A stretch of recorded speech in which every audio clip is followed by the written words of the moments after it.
I am your host, U.S. Army flight surgeon and Iraq combat medic, Colonel Dr. Damon Arnold, MD, retired. And today we have a panelist that's really going to give us a insight into what's going on in California right now. Our hearts, our emotions go out for the people who are suffering there, for the people who've been lost in those fires, and then for those people who are still trying to recover from it.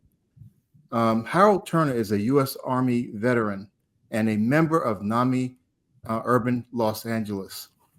Harold is a retired information technology professional with more than 35 years of experience working with Fortune 500 organizations. He has provided technical management and direction in support of major infrastructure projects in such diverse industries as financial services, information technologies, and healthcare. Harold has been a contributing member of the National Alliance on Mental Illness since 2007. He is now the executive director of NAMI Urban Los Angeles. He has also served on the NAMI California Board of Directors. He was appointed as a commissioner and served a 5-year term on the Los Angeles County Mental Health Commission. Today, we're going to have a discussion about the indirect effects of the aftermath on Los Angeles residents from wildfires. I remember watching the things on the news and the updates about the fires, and it's like the effects of a fire are not over when the flames are extinguished.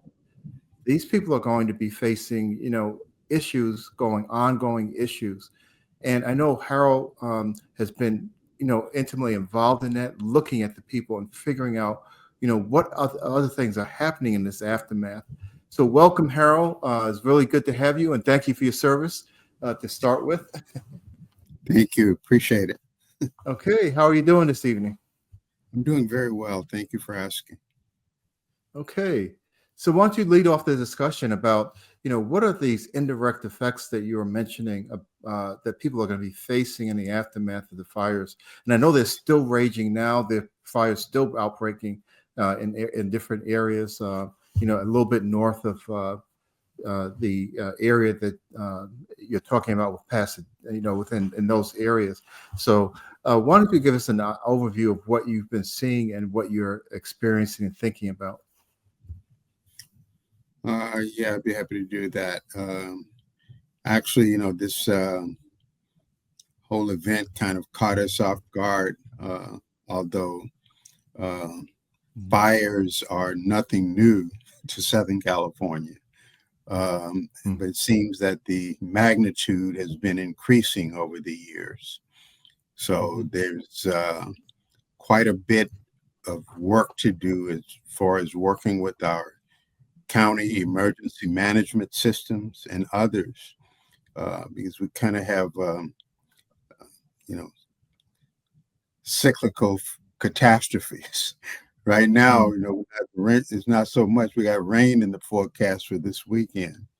There's no vegetation to hold all of that land in place. Many of the places you've seen on TV, particularly around, Malibu and Topanga Canyon.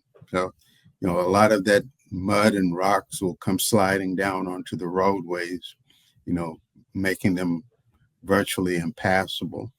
And not to mention, being able to get to schools and such things, or get emergency vehicles in and out of there.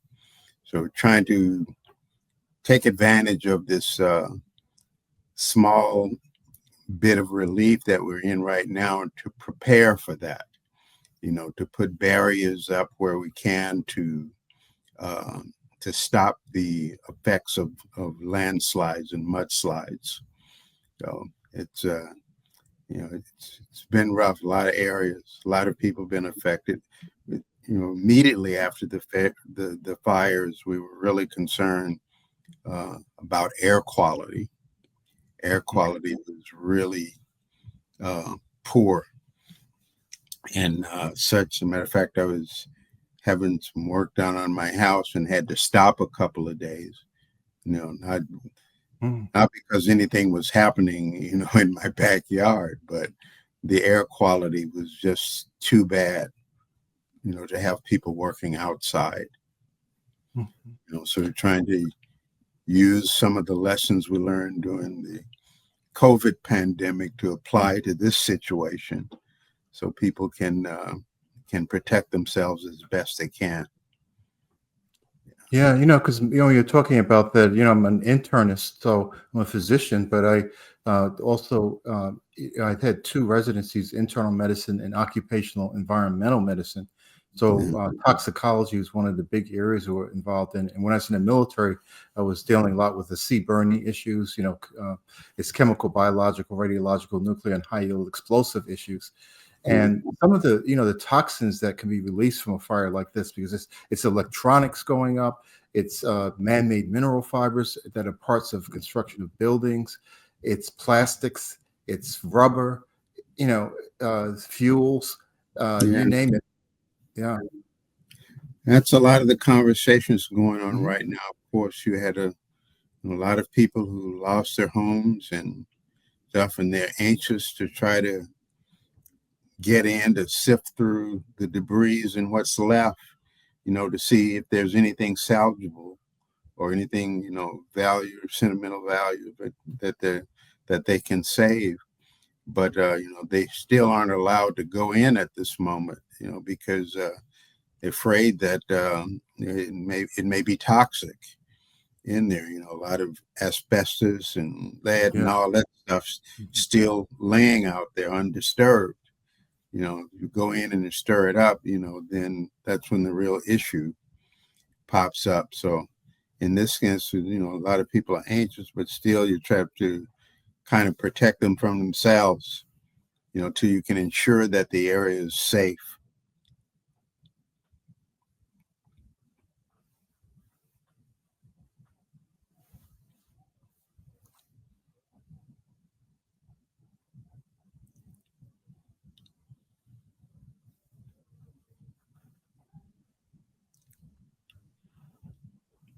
Okay. Yes. Yeah. And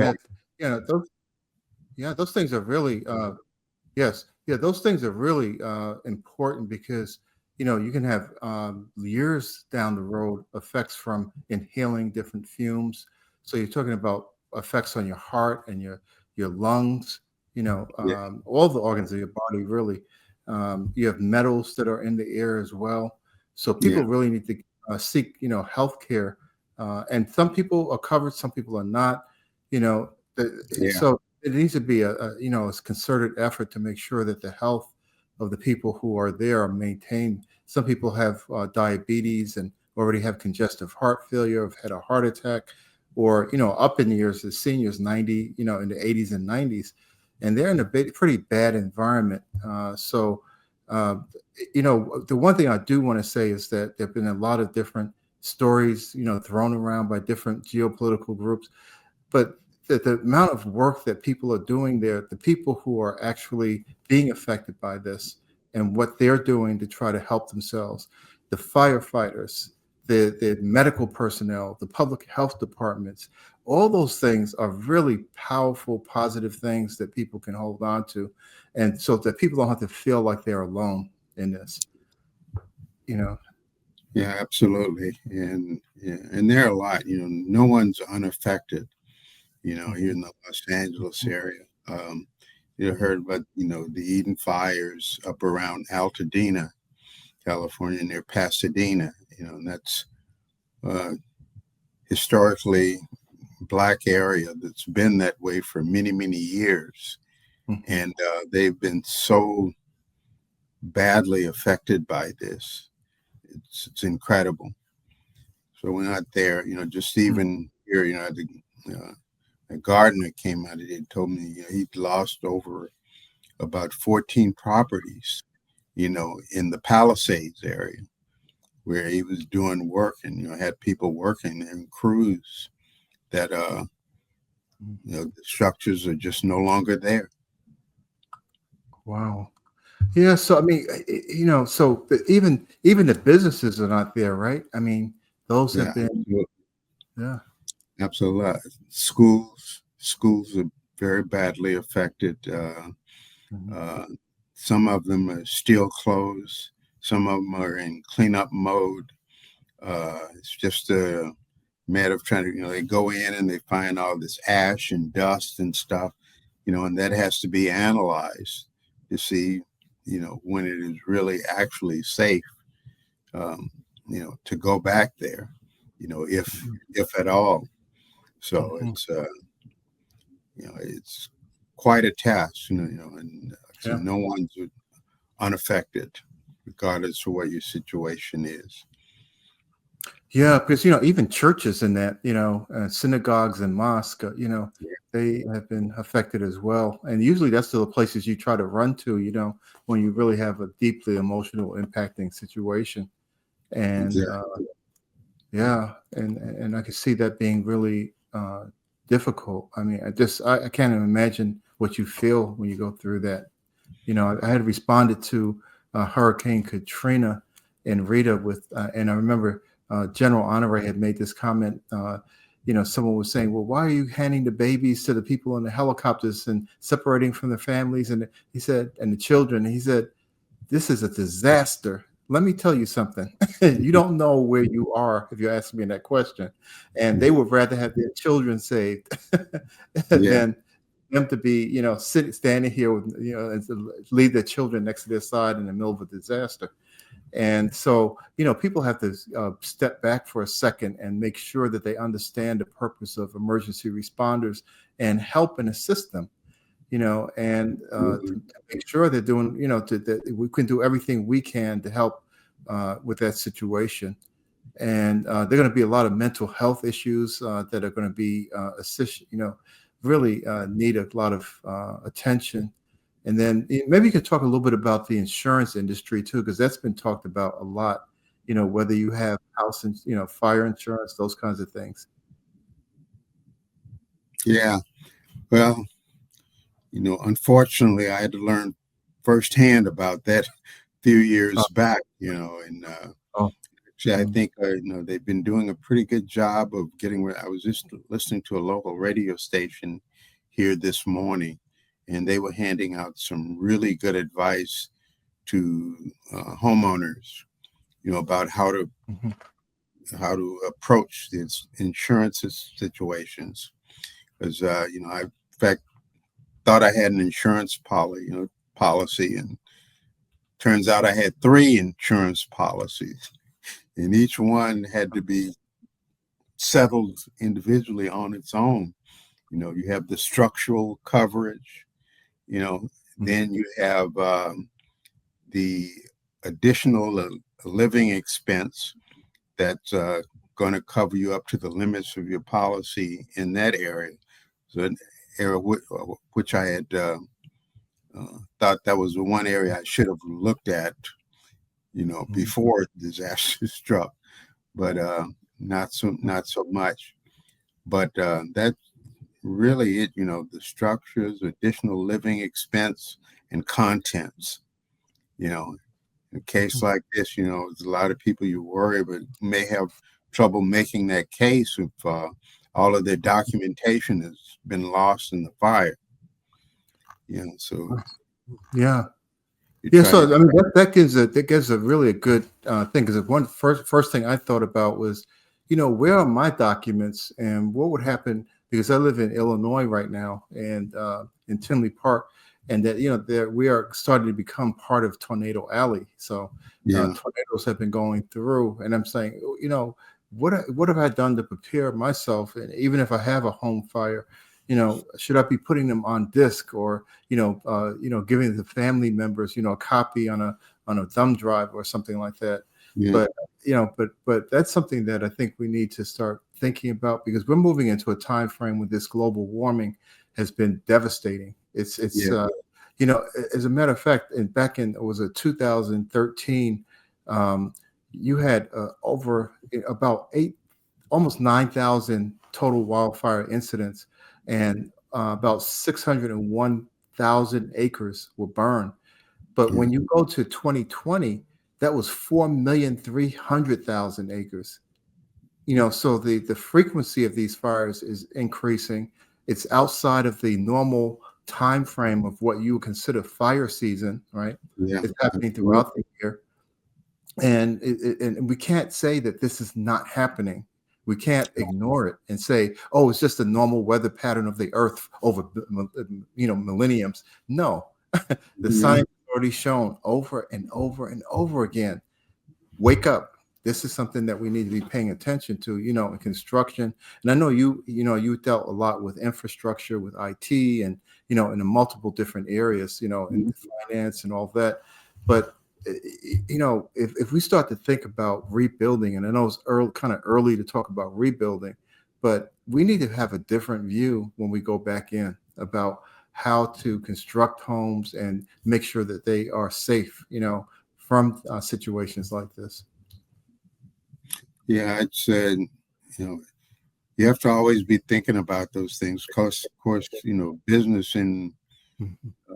for certain has to think about it, and you got to think about how what happens. If you are Mhm. struck by a hurricane or fire or whatever it is. How do you relocate? Right. What does business resumption planning look like? You Mhm. know, how do you get back online and provide your service or whatever it is you're doing as a business? It's you have to constantly plan for the worst. You hope for the best, but you plan for the worst. Mhm. That's and, and the same applies to our personal lives and personal property. You have to plan for it. You Mhm. know, you may have to move a lot, and it's not just another thing here. It's not just L.A. that's been hit. It's the area. I Mhm. was listening to I was listening earlier from Las Vegas. About 40% of the people in Las Vegas came from L.A. There's you know they look at now where to go. What do they do with people who Mhm. have to uh, Mhm. seek living accommodation somewhere else, perhaps outside of the LA area. Right. And they Right. become how are they accommodated? It's tough. Yeah, yeah. And then people have to, sort of rebuild their lives. But, what has been your experience? Because these fires have occurred, you know, basically every year, right? We know that we're going to have a fire. Since 2013, it's been every year. We Yeah, have multiple fires. It's anywhere between 7 to 9,000 fires. yeah. And what do people usually do after these fires? Do they just move, or they try to rebuild, or what's the process that people go through? Well, it's kind of all over the map, but the Mhm. first inclination is rebuilding. Oh, yeah. That may or may not make sense. And if you rebuild, you got to rebuild differently. Mm, mhm. We have some pretty good, laws around, rebuilding and, and protecting your home against uh, fires and shrubbery control and all that stuff around the home Mhm. is there, but it just can't keep up. Yeah. Yeah. So it's, um, it's sad, but we have to start thinking differently. We have Mhm. to think differently about how we inhabit these fire-prone areas. Mhm. And there has to be, different rules of engagement. Yes. You want to Right. live there. If you want to take the chance and live there, there's risks that come for that, and that risk needs to be mitigated up front. Because Mhm. once it happens, it's Mhm. too late. It's not only Right. losing your property, but you're putting other people's lives at risk as well. You know, Yeah, that's really a very, very insightful thing. I love that with the rules of engagement, Mhm. for for living there. Yeah, yeah, Uh, because one of the things is that we too often look at things in hindsight and think that nothing's ever going to happen, to us. yeah, And then we find ourselves in the middle of something like this. And I'm hoping that's taken into account, because when I first started looking at the wildfires, and what was the reports coming out of California, I said, "Oh, there's a wildfire here. There's two wildfire. Oh, there are three."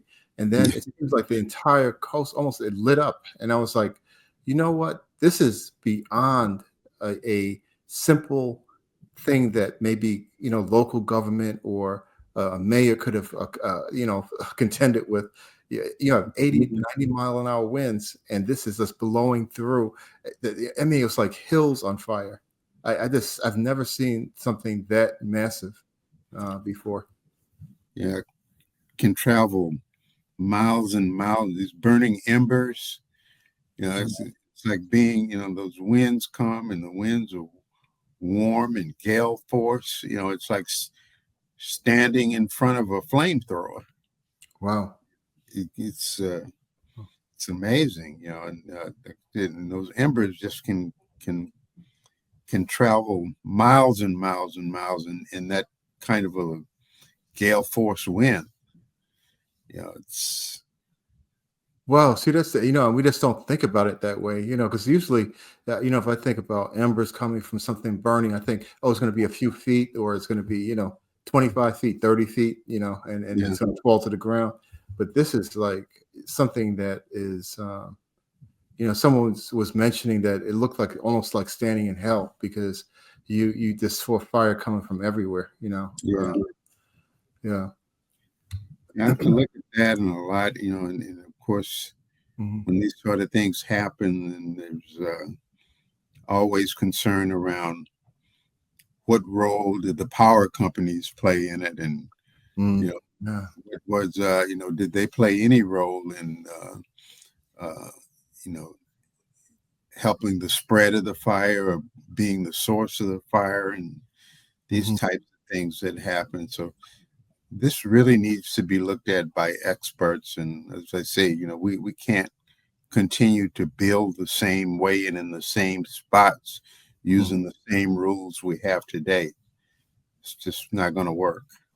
Yeah, because that was really interesting, because there were some houses that were not affected by the fire, and some the people were intimating, but I'm not sure how true it is, But some of the people in the general media streams, CNN, MSNBC, Fox News, all that, was saying that, oh, well, these houses were in a different building code, and that they were more fire resistant. And I'm not sure of how true that is, Mhm. whether that's something that Yeah, certainly. I mean, it would be hard to deny that any specific case, uh, how much of a role that played. But yeah, conversation heard a lot of conversation around a lot of people who chose not to evacuate and mm, just stood on their roofs, with a hose, mhm. trying to protect it from embers. And some of them did it successfully, but that's highly dangerous. Yes. Yeah. They, you just can't rely on that. And then say, okay, it didn't work. Come get me now. You know, Mhm. Oh, asking yeah. somebody else to put their lives in. And when you had plenty of warning, Right. and there Mhm. has to be at some point. I'm sure you probably ran into the same thing with Katrina, and a lot of people there doing the same things. It's hard to get people to leave.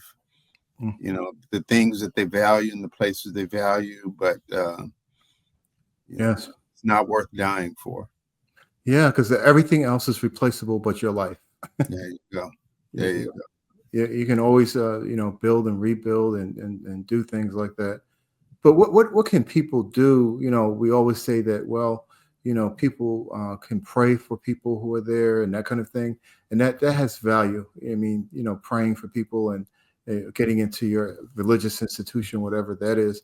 But what else can we be doing to help people? Because I see some reputable donation services and things like that online, but what's the answer for us? For people who's watching, because a lot of people want to help. Yeah. I wish there was one answer, but unfortunately it's Mhm. not. It's a Mhm. lot, Mhm. preparation, is key. Mhm. Learn about the emergency services in your area. You know, Yeah. is- you know, who is the Office of Emergency Management in my area, and what do they do, and what services do they provide, and how quickly do they provide it? We need to know all of those things. We need to prepare. If we have you or family members who are in need of medications and those kind of things, and you may not have access to them or lose them in the fire. What's the plan for Mhm. seeing that that's taken care of? It's planning and preparation is the best we can do. At this point, it's certainly it's the best advice I can give. And uh, yeah, because it's going to happen again. You Yeah. know, Yes. so we need to be prepared.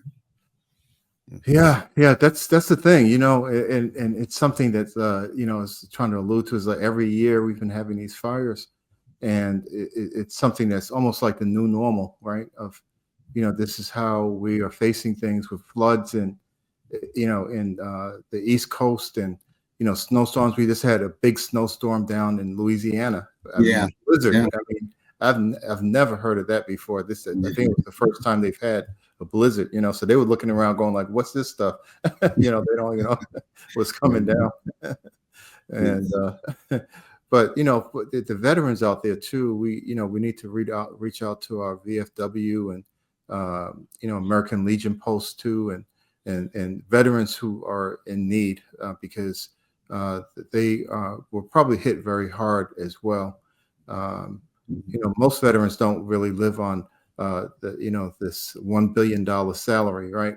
Yeah, yeah, And if we can offer them help, because they protected this country, built this country, right? And we need to make sure veterans are taken care of in the middle of this.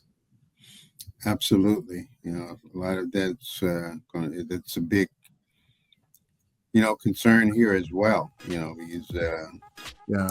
Veterans Administration here in Los Angeles, Hmm. located on the west side, so not very far from the Palisades area.